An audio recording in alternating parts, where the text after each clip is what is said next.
Hello again, Gregg Bell of the News Tribune here at the New Jersey Meadowlands, just across the Hudson River from Manhattan. What can you say about this win?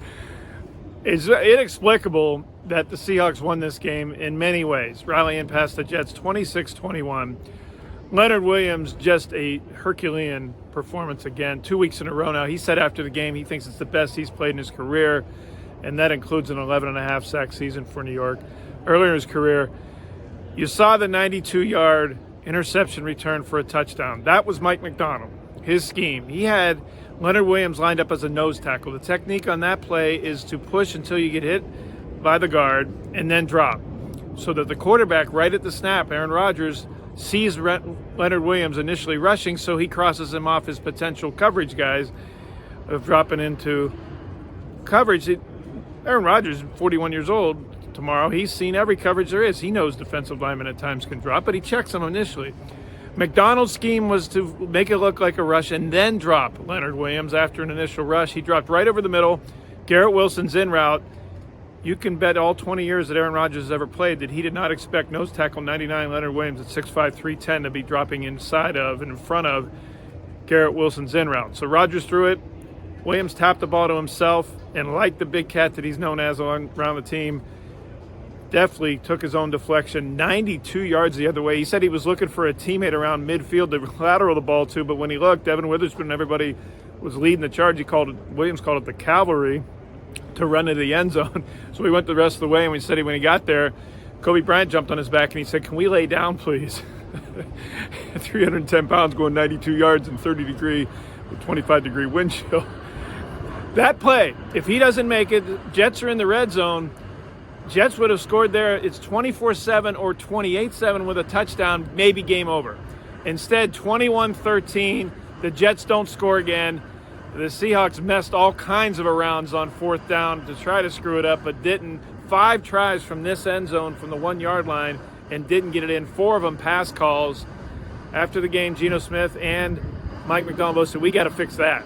And Macdonald said they're going to look into the sequencing, the play calling, the preparation, the practicing of everything of their short yardage. The Jets then bailing out the Seahawks on 2 fourth downs on the final go-ahead touchdown drive. Zach Charbonnet finally getting the 8-yard touchdown run with 5.5 minutes left. The Seahawks went for it on 4th and 6 at their own 33, down 21-19 because Michael Dixon had back spasm and couldn't punt. Mike Macdonald after the game said they'd made a decision. They were going for it on that drive no matter where and when. 4th and 6, the Jets put 12 men on the field. That's what 3 and 8 teams do. 4th and 1, they interfere with DK Metcalf on a pass to him that Geno Smith threw for a first down, 20-yard gain on 4th and 1. That's what 3 and 8 teams do. 7 and 5 teams that the Seahawks now are also do things like fumble 3 kickoff returns. Laviska Shenault muffed 2. D. Williams fumbled 1. Leonard Williams, as star that he was, grabbed Aaron Rodgers' face mask on a sack in a 0-0 game on a 3rd down from midfield. Gave the Jets a first down at the 28, created a touchdown there. Created a second touchdown because D. Williams fumbled the kickoff that wouldn't have happened if Leonard Williams hadn't had the face mask penalty.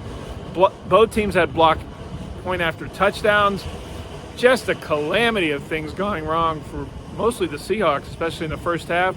Yet when they got into the locker room, Mike Macdonald told his guys, "Look, that was as zany and crazy and as wild as the first half as you're ever going to see, and we're only down 21-16. Of all the mistakes we made, all the issues we had, it's only 21-16.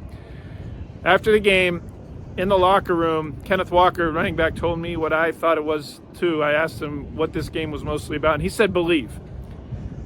Rick Woolen said that the culture of our defense is now taking shape, and these are the wins that do it. Yeah, the Jets are 3-9, but to do all the mistakes that they made, the Seahawks, and to still win, and now be in first place by a full game, going to Arizona next week. The Cardinals lost today to Minnesota. They're 6-6. The Seahawks are 7-5 atop the division heading to Arizona next week. It builds the belief. So Mike Macdonald spent half the season building a way he wanted to play, and now the Seahawks are seeing the results of it, and that's a powerful thing, the belief in the locker room to have in December. DK Metcalf appears to be okay. He had his leg checked out, and you saw him go in off the field and went into the tent. He came back after missing 2 plays. to finish the game. He appears okay. Mike Macdonald didn't have much to say about that after the game. He said it was back spasms for Michael Dixon. If they absolutely had to, Jason Myers would have punted. Whew. This was one of the more explicable, especially first halves, that I've covered in 25 years of doing this. All my coverage is at thenewstribune.com, on Twitter, X at GBellSeattle. Enjoy your Sunday of Thanksgiving weekend. Thanks for watching.